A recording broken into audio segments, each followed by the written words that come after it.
안녕하세요. 생명의 빛 광성교회 이춘태 목사입니다. 제가 군대 생활을 25세 시작하게 되었습니다. 입대하고 보니까 제 나이 또래의 친구들은 이미 제대를 앞두고 있더라고요. 제가 군대 생활하는 동안 저보다 5살 어린 윗사람들을 모시며 생활을 해야 됐습니다. 처음에는 자존심 상하기도 하고 내내 하는 것이 참 쉽지 않더라고요. 그러던 중에 베드로전서 말씀을 보면서 윗사람에게 순종하는 것이 하나님이 바라시는구나 하는 것을 깨닫고 제 생각을 고쳐먹게 되었습니다. 그리고 그분들을 정말 나의 윗사람으로 생각하고 그들을 섬기고 그들에게 순종하였었어요. 그런데 이상한 일이 벌어졌습니다.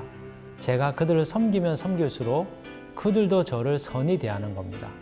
함께 모여서 힘든 일을 할 때는 너는 나이가 많으니까 열애, 그리고 모여서 얼차례를 받을 때도 제가 충성스럽게 성실하게 생활하는 것을 보고 너는 맞을 필요가 없어.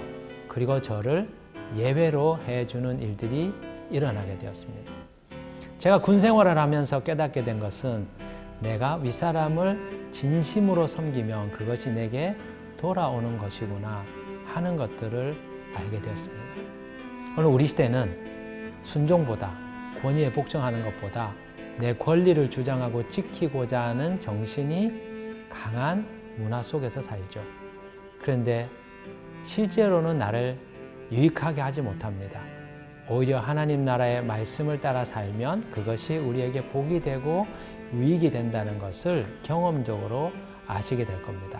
오늘 하루 여러분의 윗사람에게 여러분을 섬겨야 될 하나님께서 보내주신 권위자에게 여러분들이 진심을 다하여 섬기고 따르는 하루가 되기를 원합니다. 주님께서 여러분에게 순종의 복을 맛보게 하시는 은혜가 있을 것입니다. 그 같은 축복이 있기를 여러분을 축복합니다. 부당하게 고난 받아도 베드로전서 2장 20절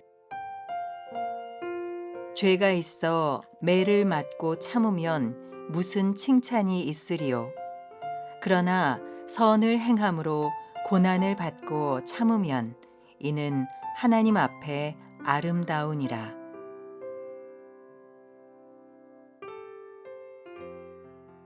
오늘 주신 말씀을 보면 너희가 섬기는 주인에게 순종하고 섬기라고 사원들에게 사도 베드로께서 권면을 주고 있습니다. 오늘 말씀 보면 사원들아 범사에 두려워함으로 주인들에게 순종하되 선하고 관용하는 자들에게만 아니라 또한 까다로운 자들에게도 그리하라. 여기 보면 주인에게 순종할 뿐만 아니라 까다로운 주인에게도 그리하라고 말하는 것이죠. 여러분 순종하는 것이 쉽지 않습니다. 더군다나 까다로운 주인에게 순종하는 것은 더더욱 쉽지 않습니다. 왜요? 그들의 요구는 지나치게 까다롭고 사람들을 괴롭게 할 정도로 무리한 요구를 하기 때문입니다. 그래서 사도 베드로는 사원들의 섬김에 대하여 부당하게 받는 고난이라고 표현하고 있죠. 그런데도 베드로께서는 그런 주인에게 순종하라고 권하고 있습니다. 그 이유가 무엇일까요? 그 순종하는 모습이 까다로운 주인에게조차 순종하는 그 사원의 모습이 하나님 앞에 아름답기 때문이라는 것이에요. 여러분 그리스도인은 어떤 사람입니까? 그리스도인이라고 하는 뜻은 작은 그리스도라고 하는 말입니다. 예수를 닮은 자, 그리스도와 같은 자라는 뜻이죠. 그런데 까다로운 주인에게 순종하는 그 모습은 어떤 모습입니까? 바로 예수님께서 보이신 모습이죠. 우리를 구원하기 위하여, 죄인들을 구원하기 위하여 하나님 아버지께 순종하셔서 십자가에 달려 죽으신 희생의 모습, 그것이 바로 예수께서 가신 길이라는 겁니다. 그 예수님의 모습처럼 까다로운 주인에게도 순종하는 것이 그리스도를 드러내는 그리스도인의 마땅한 삶이라고 얘기하는 거죠. 그것이 하나님 보시기에 아름답다라고 얘기하고 있습니다. 부당한 고난을 참는 것은 하나님 앞에 아름답습니다. 왜냐하면 이 세상 사람들에게 그리스도의 모습을 보여주기 때문이죠. 20절로부터 21절에 보면 이렇게 말씀하고 있습니다. 죄가 있어 매를 맞고 참으면 무슨 칭찬이 있으리요. 그러나 선을 행함으로 고난을 받고 참으면 이는 하나님 앞에 아름다우니라. 이를 위하여 너희가 부르심을 받았으니 그리스도도 너희를 위하여 고난을 받으사 너희에게 본을 끼쳐 그 자취를 따라오게 하려 하셨느니라. 여기 보십시오. 그리스도께서 우리를 위하여 고난을 받으셨다라고 말씀합니다. 고난 받으셨다는 것은 십자가에 달려 죽으신 걸 얘기하죠. 하나님 아버지의 뜻에 순종하여서 그리스도께서는 그 고난을 기꺼이 받아내셨다는 겁니다. 믿음의 사람들이 부당한 고난에 대하여 오래 참고 순종하는 것은 바로 이 십자가에 달리신 그리스도를 세상에 보여주는 행동인 것이죠. 그런데 이렇게 부당한 고난을 당하면 여러분 마음이 어떻습니까? 반발심이 일어나게 되지요. 그리고 내가 왜 순종하고 따라야 되는가? 저항이 우리 안에서 일어납니다. 여러분, 부당한 고난을 당할 때 순종하는 것은 쉬운 일이 아닙니다. 그런데 이것은 그리스도인들의 부르심이라는 것이죠. 고난을 위하여 우리가 부름을 받은 겁니다. 왜요? 그리스도께서 가신 길이기 때문이죠. 우리가 그를 믿고 따르는 제자이기 때문에 예수님의 모습을 믿음의 자녀들이 살아내야 된다는 것입니다. 그렇다면 어떻게 이 부당한 고난을 우리가 견디며 이겨낼 수 있을까요? 오늘 이 말씀에 보면 세 가지를 우리에게 말씀해 줍니다. 첫 번째는 하나님을 생각하라고 말하고 있습니다. 하나님을 생각함으로 이 고난을 참아내라는 것이죠. 하나님을 생각한다는 것은 하나님이 이런 모습을 기뻐하신다는 걸 생각하라는 것입니다. 내가 힘들고 어렵지만, 내가 억울하고 분하지만, 내가 왜 이렇게 살아야 되느냐, 내 마음속에 그런 반발심이 일어나지만 이것이 나의 부르심이고 이 모습이 하나님 앞에 아름다우며, 그리고 이 모습을 통하여 하나님께서 세상에 그리스도가 어떤 모습인지를 드러내신다. 이것을 생각하라는 것입니다. 두 번째는 우리의 슬픔과 상한 감정을 참고 인내하는 것이죠. 슬픔이라고 나오고 있습니다. 여러분, 부당한 고난을 당할 때 일어나는 감정은 슬픈 감정입니다. 분노가 아닙니다.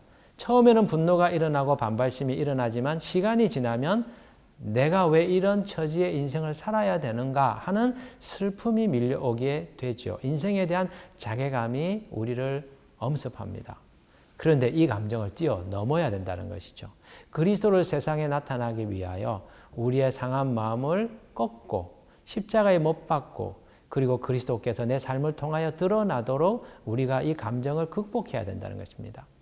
세 번째, 부당한 고난을 이겨내려면 이것이 우리의 부르심임을 기억해야 된다는 것이죠. 여러분, 고난을 당하는 것은 그리스도인의 부르심입니다. 고난을 피하는 것이 그리스도인의 삶이 아니고 고난을 통하여 고난당하신 그리스도를 세상에 드러내고 보여주는 것이 우리의 사명이며 부르심이라는 것이죠. 이렇게 주인에게 순종하면 어떤 일이 벌어질까요? 부당한 고난을 당함에도 불구하고 우리가 순종하면 어떤 일이 우리의 삶에 펼쳐지게 될까요? 그것은 하나님의 갚아주심이 있다는 겁니다. 여러분, 미국의 유명한 부자였던 강철왕 카네기를 아시죠?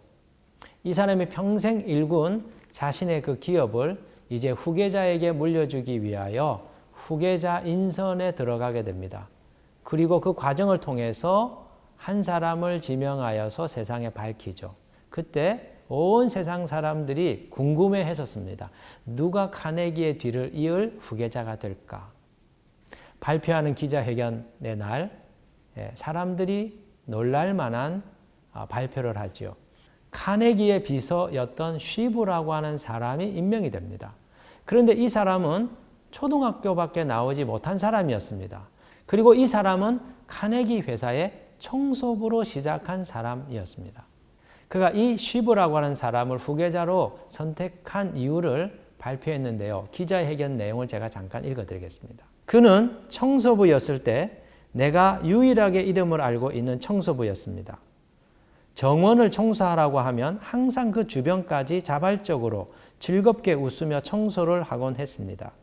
비서 일을 할 때는 내 일거수일투족을 공부하며 기록했고 업무 시간이 끝났어도 내가 퇴근을 하기 전에는 당연하듯 주인처럼 항상 자리를 지켰습니다. 좋은 대학을 나온 유능한 사람은 매년 수만 명씩 나오지만 이런 성실성과 책임감을 가진 사람은 좀처럼 나타나지 않는 법이지요. 이런 사람에게 회사를 물려주지 않으면 어떤 사람에게 물려주겠습니까? 여러분, 성실하게 일하고 까다로운 주인에게 순종한 결과가 어떠합니까? 사랑하는 형제 자매 여러분, 우리는 회사 생활하거나 사회생활을 할 때 우리를 힘들게 하고 억압적인 인물들을 만나게 됩니다. 그리고 우리는 그런 사람들을 만날 때마다 불평하고 원망합니다. 좀 더 인격적이고 좀 더 복지에 대하여 관심이 있고 좀 더 우리를 인간답게 대하여 주고 우리를 통솔하는 그런 경영자를 만나고 싶어하고 그런 통치자들, 그런 권위자들을 만나고 싶어합니다. 그런데 주님은 우리에게 뭐라고 말씀합니까? 까다로운 경영자라 할지라도 그들에게 순종하라고 말씀하시는 것이죠. 왜요? 이것이 그리스도인의 부르심이기 때문입니다. 부당한 고난에도 불구하고 그것을 받아내면서 그리스도가 어떤 분인지를 보여주는 것이 우리들의 삶의 부르심이기 때문이죠. 주님이 이렇게 살라고 하는 것이 때때로 우리에게는 고통스럽고 때때로는 억울하고 원통할 수 있습니다. 왜 하나님 나에게 이런 삶을 요구하시고 왜 이런 사람 밑에서 고난을 당하고 고통을 당하게 하시나이까? 그런데요, 그 마지막 끝자락에 주어지는 하나님의 보상은 놀라운 것이죠. 우리가 생각하지 못한 주님의 갚아주심이 있습니다. 우리를 높여주시는 일이 있습니다. 그 고난을 통하여 우리가 아름다운 성품을 가진 존재로 오래 참고 인내하고 어떤 어려움에도 굴복하지 않는 불굴의 인물이 되어 있는 우리 자신들, 하나님이 주시는 생각지 못한 선물들을 우리가 받게 된다는 것이죠. 오늘 하루 힘들고 어려워도 여러분의 직장에서 여러분의 상사와 여러분의 그 윗사람을 잘 섬기고 순종하는 삶을 살아보시기를 원합니다. 그러할 때 하나님의 은혜 베푸시고 복 주시는 일들을 경험하게 될 겁니다. 순종으로 세상을 아름답게 하는, 하나님을 기쁘시게 하는 믿음의 사람들 되시기를 주님의 이름으로 축복합니다.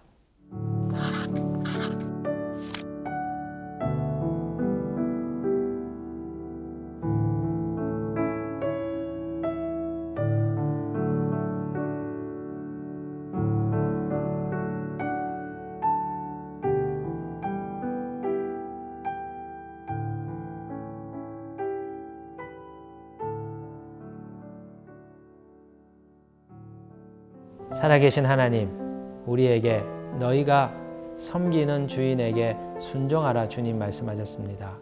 까다로운 사람에게도 순종하라 말씀하셨습니다.